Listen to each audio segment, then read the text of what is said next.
Жоңышқа атысымыз қараңыздар, не үшін бойы көтерілмейді. Мына жерге қарасаңыздар, міне бойы ұзағаны 20 см, 30 см ғана бой биіктік болып тұр. Бұл жердің не себебі екенін қарап көрейік.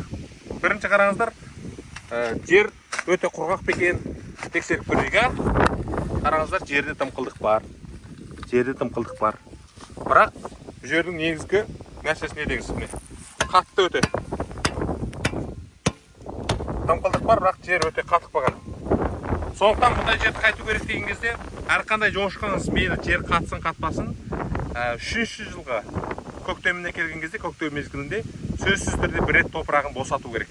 Енді мына жер әзір мынау қатып тұрған жағдайда екінші жабыстарда бой көтерілмеуі мүмкін. Өйткені жер асты су деңгейі жоғары, тымқылдық бар, бірақ жер өте қатты. Сондықтан екінші жабыс мезгілінде бір жабыс жауып алғаннан кейін қайтадан бір рет жерді босатып, топырағын ұсатып жіберсек, екінші жабысымызда жақсы болып көктеп кетеді. Сондықтан осы жақты қатты жерлеріңіз болса, сөзсіз түрде әр жылы көктемде бір рет жұмсартып алып бару керек. Болмаса, бой көтермей осы жақты алас болып тұруға қараңыздар. Жер өте қатты, күрек батпайтындай қатты дәреже болып қалған.